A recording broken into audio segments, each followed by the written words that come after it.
The most important part is your hook. And I think, and that still applies still today. If I had 5 hours to write an ad, I would spend about 3 to 4 hours just keep cleaning up that first sentence, that first part. And I'm role playing my hook. I don't just write them.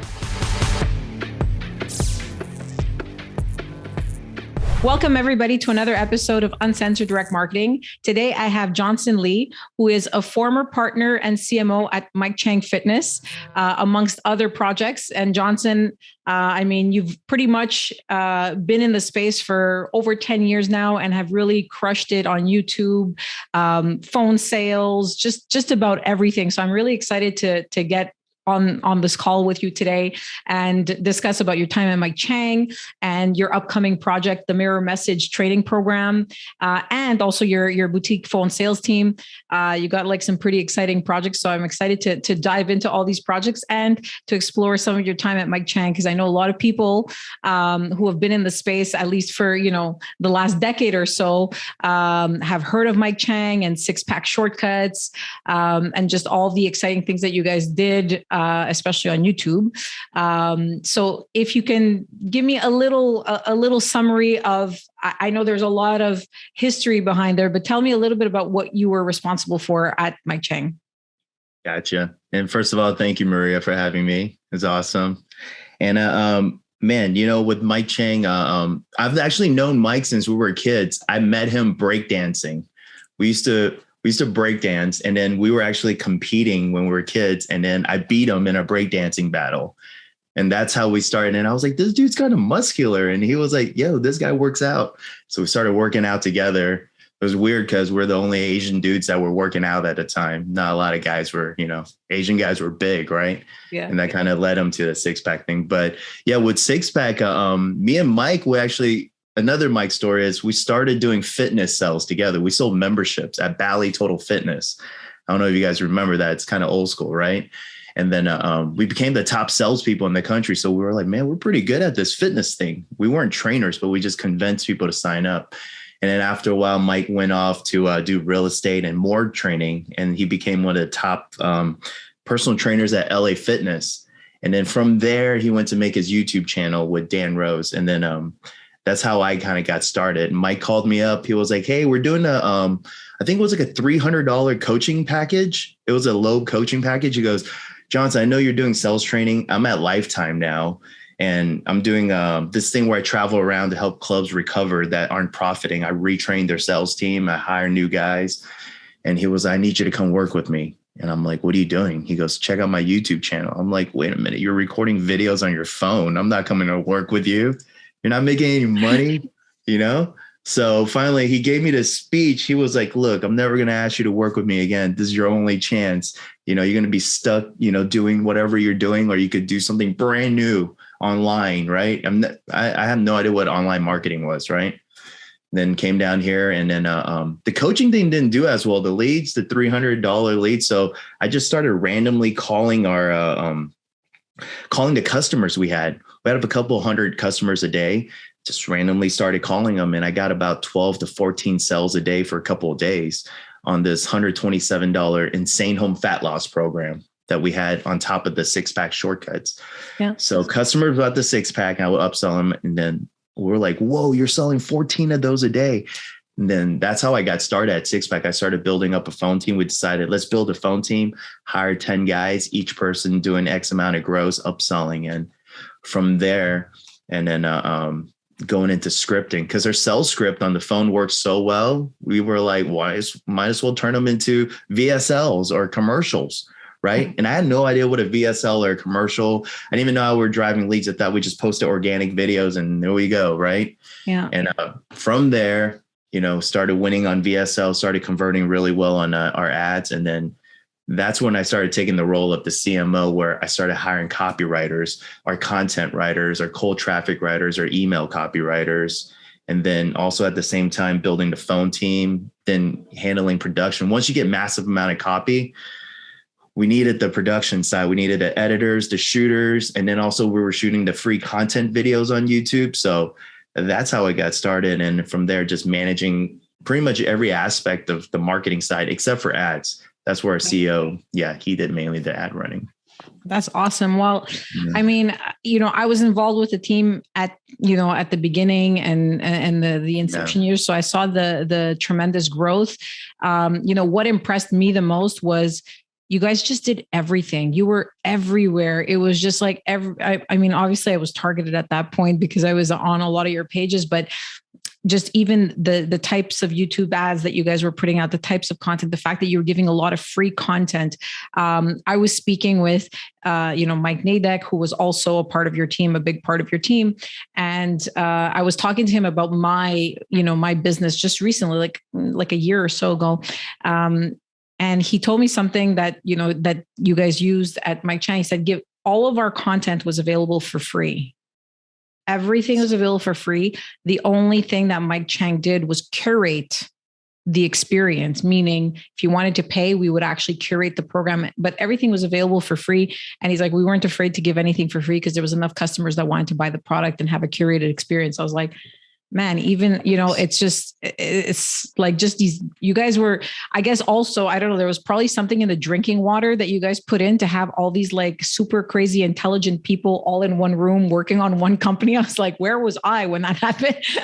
But yeah, I mean, it was just, there was just so many things. And the reason that I think it was also, quite avant-garde and legendary, it was because this is like, we're talking about 2010. And although it's only 12 years later, I don't know, some people think 12 years is a lot or 12 years is a little. It really depends on, I guess, how old you are. But, 12 years ago, people weren't doing what you guys were doing. They weren't, innovating at the rate and just as quickly as you guys were innovating. It was just new VSL, new ad, new this, new that. Now, I mean, the speed of things, I think, you're in the industry, Yes. like people are constantly updating. Back then, as you'd put a page up, it'd be up for like a year. It was like nobody would test controls. Nobody would test anything. You guys were really, when I say you guys, I want to say like the whole team at Mike Chang. I know you had a big part, but there was also, Dan Rose and Mike Chang and Mike Nadek and all these different people that were involved. But you guys were just quick. You made changes, you tested things. And it was like, I think it just gave a lot of people kind of like the standard of what it is to be successful online. And I personally think you guys almost created a model yourself. Like it was that cool. So I'm singing your praise, but it was just, I'm so happy that I had, the chance to be part of a slice of it and see all the stuff that you guys were doing and, have regular calls with some people in the team and just hear about all this stuff. I would talk about payments, but then, I would be privy to other stuff. It's like, cool. Oh my God, you're doing this. Look at this ad, look at that. So, I'm sure it was very exciting, but the thing that I like a lot about your story is, you come from a sales background, because a lot of people are like, oh, when you finish school, going into sales is kind of seen as it's not really like you don't job. know what you're doing. That's why you're doing that. Yeah. Just like it's teaching. True though. Yeah. I mean, sales and teaching are two areas I find that a lot of people diminish. Like I like to teach. I know that if I just spent my time teaching, obviously I wouldn't be, as successful as I am on a financial standpoint, but I do love to teach people. And I love educating and giving, but this is why I have the YouTube channel and why I interview interesting people like you. It's because I like to give people information. I just want to share it and stuff like that. But, education and stuff like that is just seen as not as important, but it is. And, people like you who have, done so much in this space are now resulting into educating people, because that's when you get to a certain level of success, you're like, hey, I want to give people back and show people this is the way to do stuff. So I'm so happy that, and we're going to talk about it a little bit later about your new training program, but I'm sure it's probably like a big goal of yours to kind of share the wealth and share the information. But sales is how I hear a lot of people start. And it's something that's diminished. And I think for young people, like when I was a kid, my first job was selling flowers, selling anything I could get my hands on. I was like, I'm going to try to sell. I'm going to buy this for $5. I'll sell it for $7. I'm going to buy this for $20. I'll sell it for $40. So, the fact that you were so successful at your sales job, I think it just gave you all the steps necessary. So anybody's listening, very young, if you can't find a job, go into sales.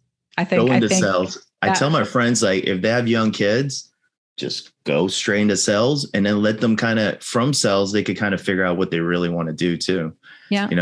And then when you were talking about Six Pack, how, Mike Nadak played a part, Dan Rhodes played a part, and it's so true, because Dan Rhodes taught us how to organize everything.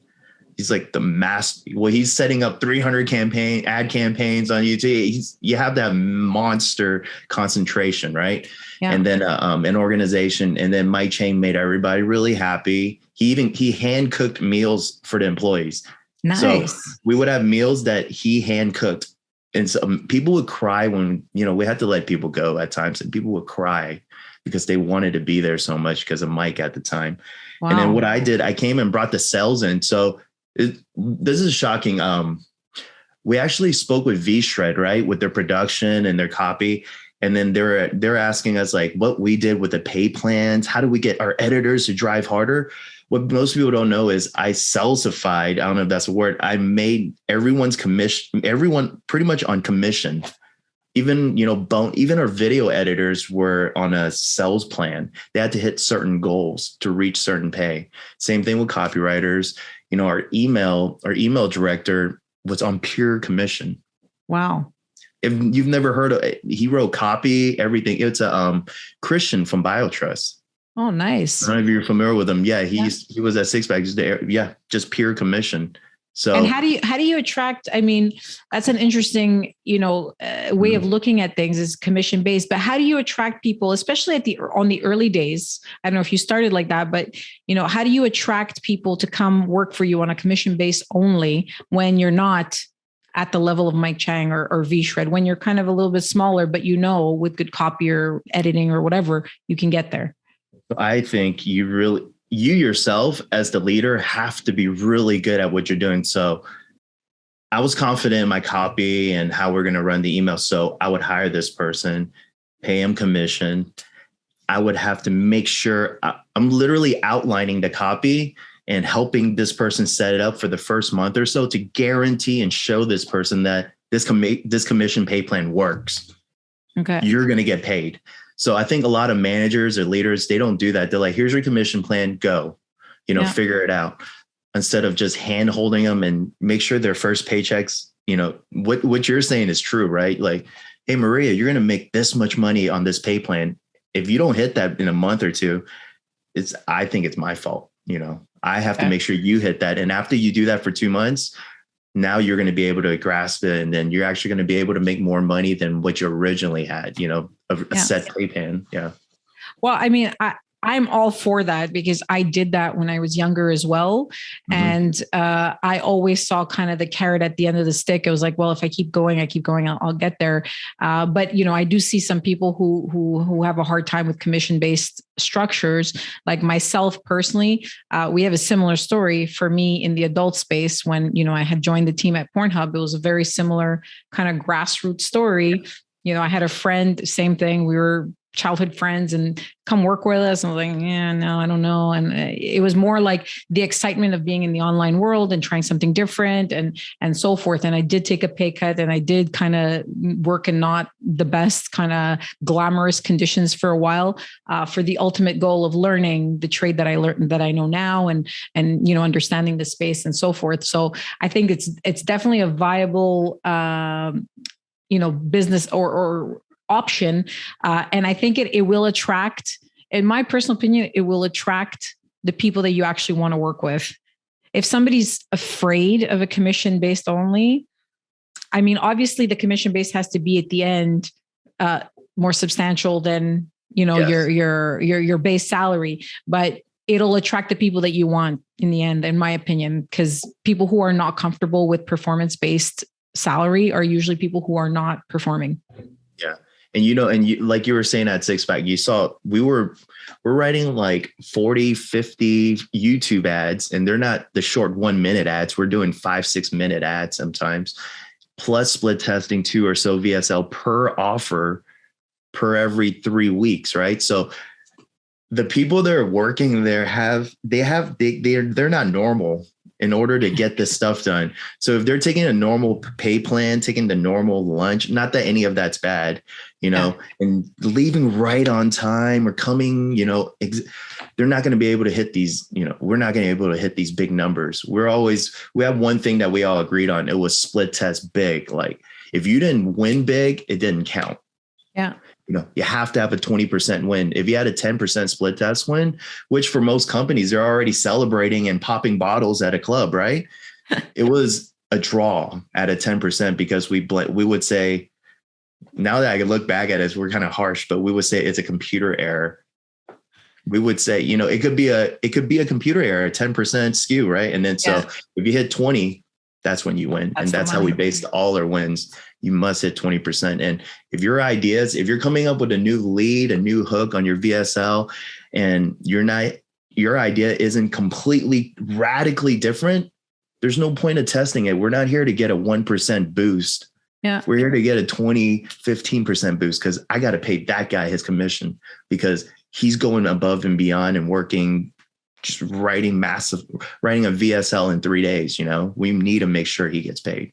For sure. And 90% of companies, I would say even 95% of companies, whether it's direct response or whatever, there's so many there's a lot of big needle movers that could still be, done versus people who are looking for that 1% bump. I'm like, before you get to your 1% bump, make sure you've tested everything else. Like in the payment space, for example, it's like, if your approval ratio is under 90%, what are you doing wrong?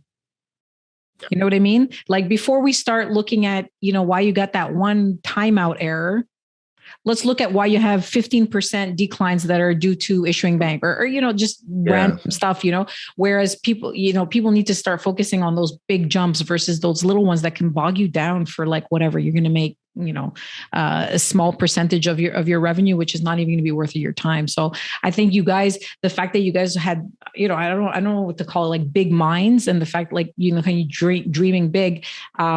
It's interesting that you all got together, but it does also lead to, perhaps, I guess, a lot of alphas. I've met a lot of you guys, and, there was a lot of alpha type characters, which, is great on an innovation and business perspective and making money. But on a partnership level, I'm curious to know, I know how things kind of went down in the end, and there were some disagreements and people left and so forth. How do you, based on that experience, how did you grow from that? What did you learn? And how did you build, the rest of your businesses in order to avoid these types of conflicts? So it was tough because yes, like you said, everybody was an alpha. Everybody was actually really good at what they're doing. We hit big numbers and we all had played a part. So we knew, but at the end of the day, we agreed when it came to stats. We couldn't argue with stats. Right. And what I've learned from it is just don't get mad when your idea doesn't come through. Or I've written an entire 1 hour VSL before, which is like 40 some pages. And Dan Rose, right, our CEO, he would read it and say, this entire VSL is no good, rewrite it. I mean, imagine writing for a week and a half. Yeah. Just start over. And this is not a one-on-one meeting. This is the meeting with the entire marketing team. So it taught you to just, hey, don't take anything personal. Your ideas aren't always the best. Even though you're good at what you're doing, don't base it on ego and just, think deep and dive deep and trust the stats. Okay. So, I mean, basically leave your ego at the door if you want to be successful at a certain point, especially in the early years. So it's interesting. So did you find that, obviously you have this viewpoint right now, but during the time that you guys were there, was it difficult to manage all the different personalities? And you're saying stats were king, but was there ultimately one person that said, if people were disagreeing, was there like a coin guy, like a CEO or CEO that made the final kind of decision? When it came, originally, when we started, it was Dan, right? The CEO, right? And then he said, if this ad he thinks is good, run it, split test it, whatever, right? Go produce it. If it's not, he had the final say. But after a while, when I was converting and my ads, we would split test. Whenever we had a new offer, we had 3 VSLs come out. You see a lot of people, they just write one, right? Yes. So we can't fail because there's 100 employees. Failure is not an option. You need to write 3, 4 VSLs and one of them has to hit, right? So we would split test the top copywriter, myself, Dan would write his own, and we might even contract one out. So there will be 4 different versions testing. But once I started winning and then my VSLs were the top ones, then there was no questioning. Then when it came to the marketing side, I made the final decisions on what creatives are made, what shouldn't, and when it comes to the ad side, the operation, that's Dan. He made the decisions there. Yeah. So it was tough because then under us was alphas too, right? But you just got to be even more alpha. They might be alphas out there, but when they walked into SixPack, they weren't alpha, because if everybody was alpha, now you're a beta, right? Yeah. Well, I mean, the character's there. And I think, the important lesson is, because we get I work with a lot of different teams, and sometimes I see, like the conversations that I'm always in the background. Usually when people are discussing their finances, I'm like, okay, so let me know when all that's taken care of, and it's, I do see a lot of alphas together, and I'm always very curious, how ultimately a decision's made when you got like two, 3, you guys, I mean, we're a lot more than 2 or 3. There was a nice sized team there. And it's, it's sometimes hard when you have people who are, obviously committed people like you and talented people kind of arguing with somebody who also is committed and talented and so forth. And, the thing that I love about your answer is it's numbers. That's it. If you trust the data kind of thing, and this is what the data is telling us, and you leave your ego at the door, then you're gonna be successful. There's one thing to it. So if beyond numbers, right? If you really believe in your idea, you take a chance. So there's times where I had a lead that I wrote in front of a VSL, and then everybody voted. They're like, no, I don't think it's that good. I really believe this good. I just shoved it through. Hey, went to the video team, shoot this, set the talent, produce it. We're testing it, and just step over your boss. But you got to be confident it's going to work, because if it doesn't, and everybody said, don't do it, and you did it, and you wasted 10 grand in production, and you got to answer to. So you're not gonna get too many favors after that. That's for sure. If that happens. Yeah. So you really got to believe in yourself. If you believe you have something good, you know what? Just do it. And I tell my guys that too. So people that are under me, and I would tell them that I manage, not under me. And I would tell them, if you have a good idea and I don't think it's a good idea on it, let's say it's an email, send it. But hey, if it hits, you get all the praise. But if you don't, you're in deep doo-doo. There you go. Well, actionable results. I have some kind of geeky questions of things that, like, just how things have changed over time. You've kind of crushed YouTube and done so much on YouTube. I'm just curious, like, are you still using some of the same strategies that you were using back then? Has YouTube not really changed in terms of how you produce and how you put up content and all that stuff? Or has it radically changed since you started? Personally, I haven't been posting content videos weekly basis. I've been doing mainly just YouTube ads, writing VSLs, but what's changed, and I'm not running the ads, but when it comes to writing the YouTube ads, pretty similar formats. So we had, we would target the 3 sections in a YouTube ad. We would hit the impulse buyers, which are people, like yourself, you love shoes. So if this new pairs of shoes come out, you see in a magazine, your heart instantly goes, I need to just get it. If I see it in the store, I'm probably going to get it. So that doesn't take a long message. So we would do the impulse buyer call to actions, and then we would explain the logic to justify your impulse, because you really just need to be told why, the reason why you really wanted to shoes, you just need confirmation. So the logic confirmation, and then going into testimonial, and then the emotional side of it. So it's the same format, except now you'll see them being rearranged, where you take the testimonial first and then explain the impulse later, or just, so really similar. But at the end of the day, the most important part is your hook.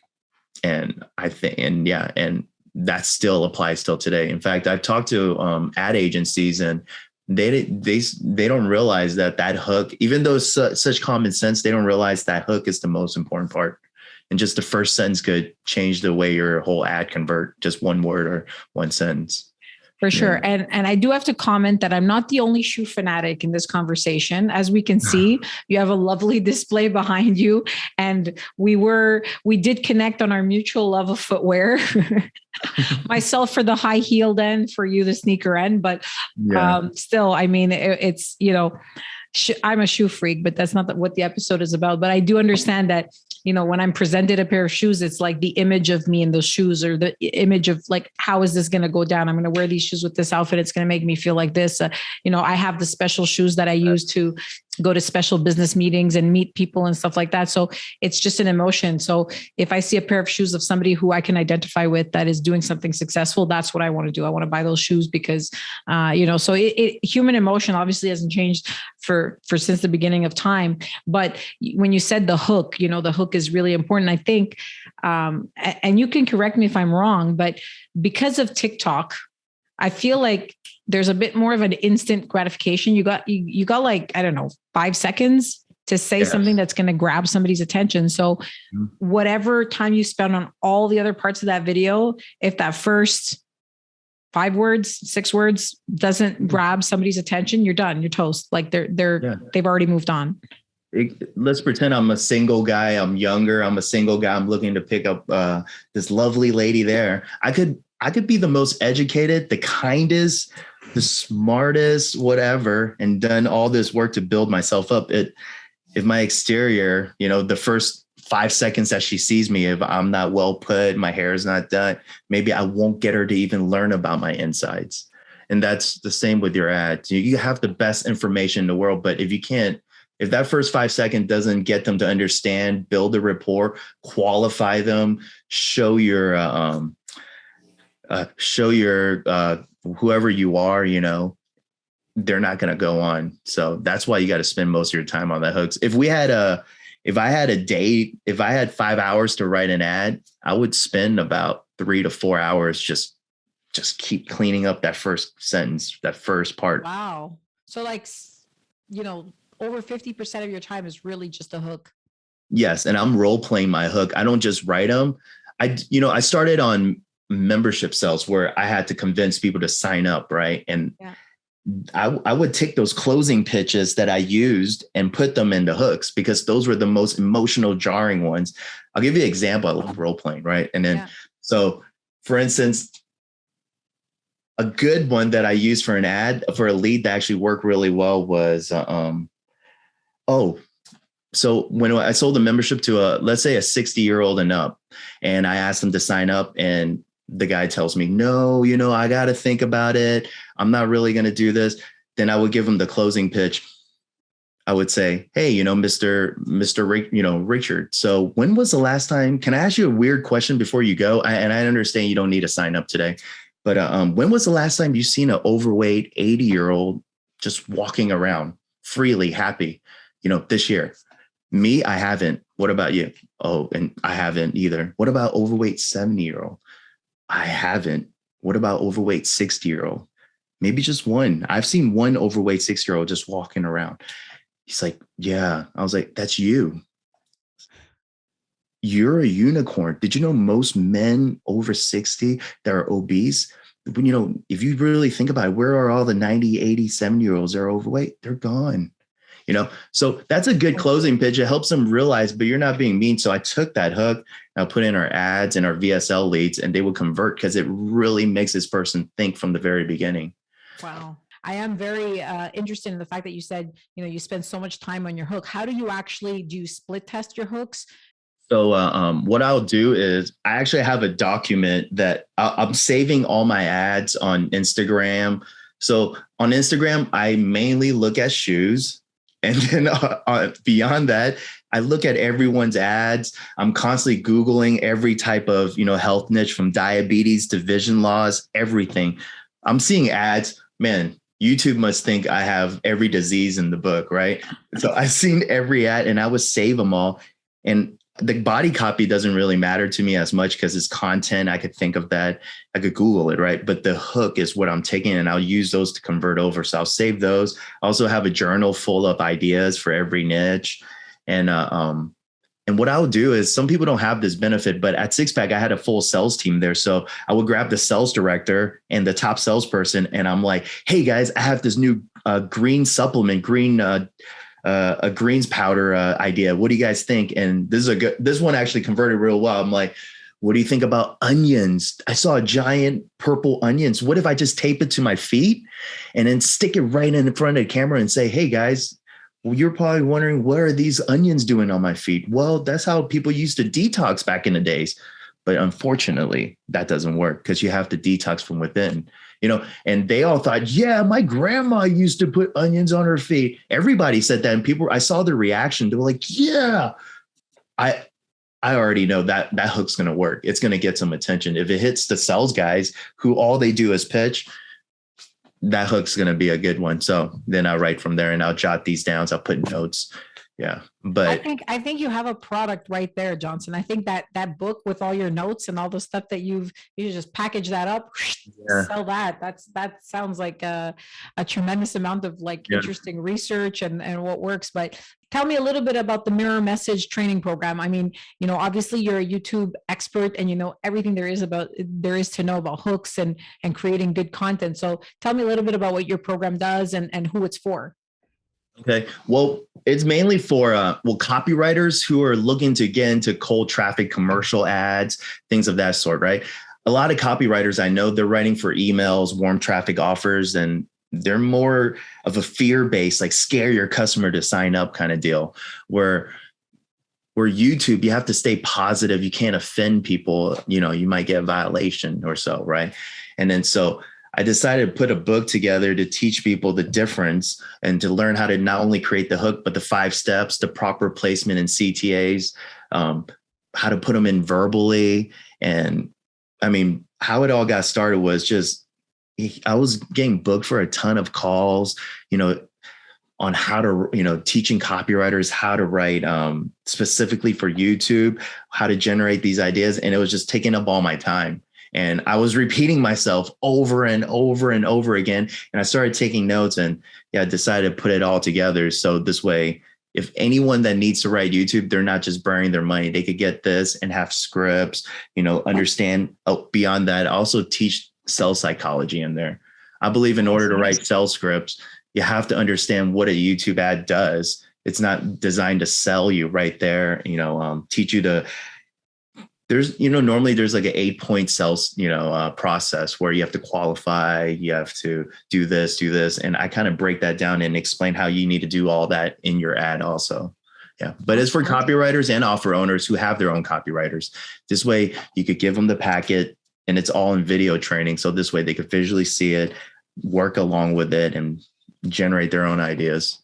Well, the interesting thing is also, I think, correct me if I'm wrong, but if you're training a cold calling sales team or customer service team that's responsible for selling, if you break down the whole sales psychology, that's a really interesting tool for people to actually hear, because a lot of times you don't realize all these things. It's like the psychological aspect of what you're selling and so forth. So it could also be, I think, used as a little bit of a training manual for a sales, because that's one thing that you're really good at. Like you said, at Mike Chang, you were doing the phone sales team. When you were in your earlier days, it's face-to-face selling for the gym. So, I mean, so it seems like there's 2 components. There's the whole kind of sales psychology, and then there's how to build the ads and so forth. So you're saying it's a little bit, it seems like to me, like you can't just really be a newbie. It's somebody who's had some previous training in copywriting or kind of knows the space a little bit. Yes, you can be a newbie if you're new to it. I mean, it's massive. So there's a lot of detail. So if you're new to it, you'll understand because I'll break it down in logical order from sales process to how to write to brainstorm. So it's done for you in order. And again, it's called the mirror message. And that's one of the mirror message is something I made up. A lot of people do the avatar discovery. Let me find out my audience. And So the mirror message actually teaches you to think differently beyond just what the audience would tell you. So for instance, when it comes to fitness, if I was to ask one of my friends who's overweight and I'm like, let's say I go, hey, Jim, why do you want to work out? He's going to tell me what his external layer is going to say. I want to be healthy because he's ashamed of what he's really feeling inside, right? Like, man, I haven't been able to get on a date. Women never look at me. Men don't respect me. I haven't gotten a raise in 15 years at my job while these younger guys are. Those are the real reasons. Yeah. But most people, most copywriters don't dig deep enough because they're afraid to offend the person. But it's those emotions that's hitting them. So that's why I call it the mirror message. It's what do you say when you look in the mirror and you're not happy with yourself or you need a change? What are those words that person is saying? And you need to capture those real words, not the external ego layer where it's like, I just want to be healthy. Because the truth is, they probably don't care about their health because they're going to live another 20, 30 years. But every second they look in the mirror, they're overweight. Okay. But I'm curious, why do you say that it's mainly for YouTube? What's different between, let's say, YouTube, Facebook, and the other platforms? Why would it not translate as well on the other platforms? It will translate. The hooks will translate to Facebook. And so, but the main difference, well, the hook will translate. That you can learn for Facebook. It'll work cross board. It work for VSLs and things of that sort too.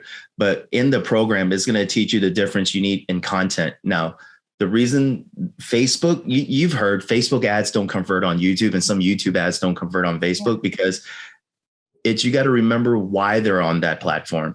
So why do people go on YouTube? People actually sit down, have a drink and a meal and watch a YouTube video, correct? Yeah. Prepare themselves because they're ready to learn. They're waiting for content. They're actually watching one video after another and after another. Where on Facebook, you're taking a break, you're taking a cigarette break, or you're in the restroom, or you're, whatever you're doing, and you're scrolling. And that's why it's like a quick 1-minute ad. And yes, there is 40-minute VSLs that they run as an ad, but those are different. It's a different type of marketing. And you can apply the same, hook ad ideas and all that. To me, those long VSLs that you see running as ads, they're pretty much a commercial with closure. Okay. So would you be able to say, or just curiosity, would you say that you take something you built for YouTube and you can find snippets that would work on Facebook so you don't have to kind of reinvent the wheel? Yes. So what we'll do is, what we used to do is we'll write these YouTube ads. We'll write them out in full length. I usually write around a 5 to 6 minute YouTube ad. And then I would mentally cut down a shorter version. The reason I want the longer version is because I don't want to do a reshoot in case I need some extra copy. It's going to cost money, get schedule and do all that. But if I just write out a long script, I have everything I need. I could always cut down, but you can't always add on, right? For sure. So for Facebook, we would do what we call the straightforward version, where we cut down some of the content info, what you should do instead, and just shorten it up. And then maybe make the hook a little bit different where you don't need to announce everything. Okay. Well, that's interesting. And I think, just the psychology and the fact that you're helping create the hooks and the whole program, it'll just relay on so many other platforms. So in terms of the program itself, is it just like a course based, or are you doing any one-on-one kind of coaching with that too? With the program, we are going to give a free one-on-one coaching, a brainstorm call. And that comes with that. There's also bonuses. And one of the bonuses is going to be the ad hook collection. I thought that would be really cool too, because I have like diabetes offers. I have your, toe fungus to, weight loss, whatever supplements, greens. And through the years, I've been brainstorming all these ideas. I'm just going to plug them in. And I have a unique way of outlining the hook where it's just 2 to 3 sentences. And you'll see that, and you're going to see them all broken down in the program as a bonus. Yeah. Wow. Johnson, anything else you want to tell us? You've given us so much great information, but any last words or any last thoughts? One quick thing. Speaking of shoes, I used to tell all my sales guys and the copywriters, all my creative people this. I tell them, look in the mirror, and if you're not happy with how you're dressed, change, because the way you're writing, the way you're speaking to people, it'll all change once if your shoes are right, if your clothes is right, if you look good, you'll write better, you'll sell better. I feel like it's very important. And if you're creative, you got to look creative and just do it. You'll live it. And you got to pretend you're putting on body armor. You're going to war. You're going to work. And all right, this is my armor. I got it. Yeah. Well, I'm so glad that we had a chat. And I know that there's so much information here that you shared, and I loved hearing about your exciting journey. Thank you so much. And everybody listening, don't forget to check out the show notes for all the references that Johnson made about his program and his sales team and so forth. And feel free to reach out to me if you want to get in touch with Johnson. Thank you so much. Hope you found today's session valuable. If you have any questions for me or just want to connect, please feel free to visit my website, mariasparagis.com. That's MariaSparagis.com. I'd love to hear what you're working on, so drop me a line on any hot button issues your business is experiencing. And remember, don't worry about failure. You only have to be right once.